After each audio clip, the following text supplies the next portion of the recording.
자, 두 번째 문제. 자, 여기까지만 하고 이제 이 첫 강은 마치려고 하는데요. 뒤에는 더 많이 풀어드릴게요. 이 문제는 너무 어려우셨죠? 그런데 이 문제를 풀 때 여러분들이 얼마나 연결사 준비가 잘 돼 있는지를 제가 볼 수 있어요. 이 문제요, 엄청나게 논란거리입니다. 4번이 답이라고 주장한 사람도 있었고, 뭐 3번이 답이라고 주장한 사람 무지 많았어요. 논리 연결 구조가 뭔지 아는 사람이면 그렇게 말 못합니다. 그렇게 말 못해요. 저희 수강생이 어떤 분이 저한테 이 지문 때문에 메일을 보내가지고, 교수님, 딴 데 보니까 답은 다 4번이라고 하는데 왜 교수님만 답이 5번입니까? 잘못된 거 아닙니까? 제가 그 사람들 얘기 읽어보니까 그럴듯하던데요. 그래서 제가 한마디 했어요. 누구냐? 누가 그렇게 얘기하느냐? 논리의 논자도 모르는 분이에요. 자, 보세요. 지금 첫 번째 문장이 나오고 for instance가 있습니다. 그럼 상식적으로 이 문장이 주제문 맞죠? 우리가 연결사 프린트 7번에서 배운 거잖아요. 예시 연결사 앞문장은 주제문입니다. 그러면 이 문장에서 그대로 끝까지 가야 돼요, 글이. 그런데 끝까지 가는 줄 알았는데 갑자기 however가 나왔어요. 역접으로 뒤집었다고요. 그래서 여기는 누구냐면 인간이 나오죠? 우리, 인간, 아니면 being. 그렇죠? 그러니까 무조건 첫 번째 문제에서 인간 얘기했는데 이 두 번째 문장은 a stone으로 뒤집었어요. 그러면서 however라고요. 그러면 a stone은 직면하지 못한다, 이런 종류의 선택을. 요게 진짜로 하고 싶은 얘기인 줄 알았죠. 왜? 역접으로 뒤집었으니까. 그런데 지금 뒷문장 보니까 unlike가 딱 나온다고요. unlike. 돌과는 달리 인간이 시작할 수 있다, 이렇게 나오잖아요. 그러면서 그때 이 차이점이, 그리고 where에서 딱 나왔죠. 이렇게. for instance가 주제문인 줄 알았는데 however로 뒤집었어요. 그래서 however 문장이 주제문인 줄 알았더니 다시 unlike로 오더니 결국에는 반면에서 차이점을 준다고요. 그럼 결국에 이 글에서 말하고 싶은 제일 중요한 건 논리 연결사 3번 대조상반의 패턴 차이점이었습니다. 차이점이라면 중심 소재 두 개가 다 나오고 두 개에 대한 차이점을 말해야 되는 본문이죠. 알고 계시죠? 두 개에 대한 차이점이잖아요. 근데 제가 중심 소재 두 개가 같으면 양면성이라고 했고요. 중심 소재 두 개가 다르면 차이점이라고 했습니다. 그때 제일 중요하게 설명했던 게 뭐였습니까? 차이점이 성립하려면 두 개가 본문을 분할하고 있는 정도가 비슷해야 된다고 했는데 인간의 얘기가 요 정도, 돌의 얘기가 요 정도라면 분할 정도는 상당히 비슷하고요. 그 두 개를 역접으로 만들어 놓은 다음에 서로 차이점을 다시 말하고 있는 거예요, 반면으로. 그러면 무조건 돌과 사람이에요.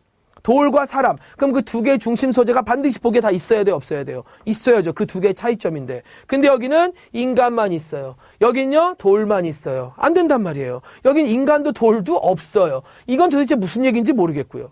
말도 안 되는 거예요. 답이 안 되는 거예요. 그냥 보면 아는 거예요. 딱 보면. 여기 보니까 인간 있어요. 그리고 네이처가 나왔어요. 그럼 당연히 네이처 뭐겠어요? 이 돌을 받은 게 네이처겠죠. 그럼 돌은 예시고 하고 싶은 얘기는 네이처겠죠. 그래서 인간과 자연, 그게 서로 같다 다르다? 다르다. 그 서로 반대되는 힘을 갖고 있다는 거죠. 그 힘이 뭔지 한번 읽어봅시다, 이제 우리. 답은 5번일 수밖에 없다는 거예요, 답은. 제가 늘 강조하는 바로 이런 부분입니다. 절대로. 지금요, 예상 문제니까, 아니죠. 예상 문제도 아니죠. 그냥 논리 연결사 적용 훈련, 인트로 적용 훈련이니까 오지선다는 이해해 주세요. 그냥 제가 원래 갖고 있던 독해 지문이니까, 물론 요즘에는 이제 서울시마저도 사지선다로 바뀌었기 때문에 국회직만 남았고 다 사지선다니까 사지선다라는 게 낫지 않을까 싶었지만 아니요. 지금은 보기가 하나라도 더 있는 게 좋아요. 여러분이 연습하는 거니까요. 대신 예상 문제는 모두 다 사지선다로 해드렸잖아요, 제가. 여러분들이 보는 건 그렇게 이해하시면 됩니다. 한번 읽어볼게요. 문장 해석도 상당히 어려우니까. 윤리학은 시작되는 거예요. 뭐로? 우리의 의식으로. 우리의 의식으로. 의식하는 것으로. 그럼 지금 구문이 또 헷갈리시죠? with 전치사의 목적으로 동명사가 온 거고 요 our는 동명사의 의미상의 주어입니다. 그래서 우리가 의식하는 것으로 시작돼요. 뭘?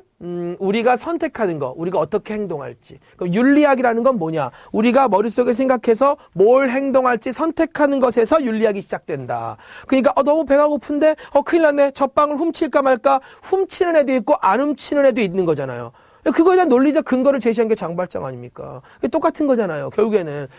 예를 들어서 우리는 말할 수 있어요. 진실을 또는 거짓말할 수도 있고. 그렇죠? 이게 뭐의 예시입니까? 어떻게 행동할지 우리가 선택한다는 거에 예시잖아요. 이렇게 걸려있는다고, 이렇게. 앞뒤 문장이 왜 예시인지 이렇게 탁탁 걸려야 돼요. 마인드 매핑, 글을 읽으세요. 글을. 그 뒤에 이러한 두 가능성, 즉 거짓말을 할까 진실을 말할까의 두 가능성이 우리에게 항상 제시되는 거죠. 선택으로. 그렇죠? 그때 A를 할지 B를 할지 선택할 땐 뭐가 필요해요? 선택 기준이 필요하겠죠. 그 기준 역할을 하는 게 뭐라는 거예요? 윤리학이라는 거죠. 그럼 사람에게는 그런 윤리학이 있다는 거죠. 그렇지 않겠습니까? 저도 오늘 아침에 일어났어요. 몸이 천근만근이었어요. 월화수목금도 다 일했어요. 지금 촬영한 날짜가 일요일이거든요. 너무 힘들었다고요. 아, 촬영을 미룰까? 촬영을 할까? 왜 고민을 안 했겠습니까? 힘든데. 그리고 제가 또 여기 그래도 10년 넘게 해가지고 촬영을 조금 미룰 수 있단 말이에요. 나쁜 생각이지만. 근데 제가 머릿속에 생각한 거죠. 절 기다리시는 PD님, 회사에서 저 위에서 만들어준 스케줄, 그다음에 교재 인쇄 과정, 모든 게 준비되어 있잖아요. 그럼 딱 그 생각이 드니까 일어나서 온 거예요. 그게 에틱스죠, 저에게는. 뭔 얘기인지 아시겠죠? 그런 얘기가 팍팍 도는 거예요. 얼마나 중요한 얘기입니까? 우리는요, be capable of ing잖아요. 할 수 있어요. 둘 중에 하나를 할 수 있다고. 왜냐하면 우리가 우리의 행동을 통제할 수 있거든요. 우리가 우리의 행동을 통제할 수 있다고. 뭘 근거로? ethics를 근거로 말이죠. 됐잖아요. 이게 인간이라는 거예요.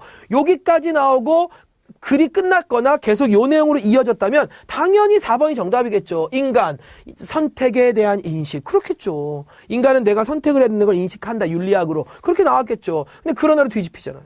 그러나 돌은 직면하지 않아요. 이런 종류의 선택을. 왜냐하면 그것이 구별할 수 없으니까 다양한 과정을 어떤 행동에 다양한 어떤 행동 과정을 돌이 어떻게 구분합니까? 무생물인데. 못한다는 거죠.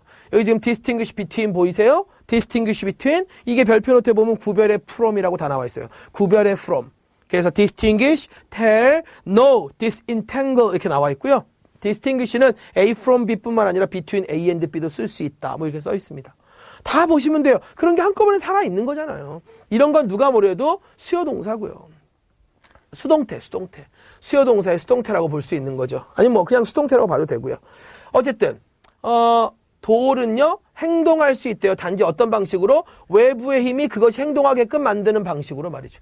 외부의 힘이 행동하게 만드는 방식이죠. 그러면 돌이 움직였다? 뭔가를 움직였다? 그럼 뭐라고요? 외부의 힘이죠. 그럼 인간은 우리 행동을 통제한다. 뭐로? ethics로. 이건 뭐예요? 내부의 힘이죠. 이게 서로 뭐예요? 반대죠. 그게 바로 opposing force 아닙니까? 이런데 답이 5번이 아닙니까? 무조건 답이 5번이잖아요. 네, 그렇죠?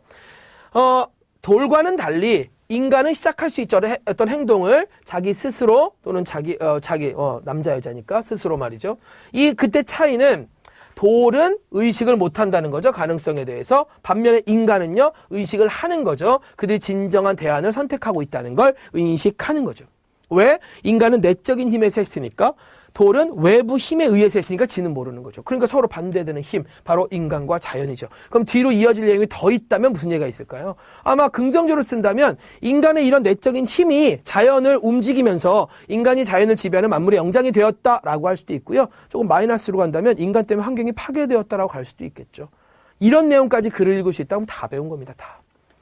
자, 짧게 설명을 드렸지만 일단 1강에서 선수 강좌에서 여러분에게 꼭 말씀드리고 싶은 두 가지는 일단 준비되어 있어야 이 강좌가 이해가 된다. 역시 오늘 두 문제만 풀면서도 아실 수 있을 거고요. 그리고 마인드 매핑은 독해에서 가장 중요한 것이다. 요거 두 개만 이해해 주셨으면 좋겠네요. 2강에서 뵙죠. 수고하셨습니다.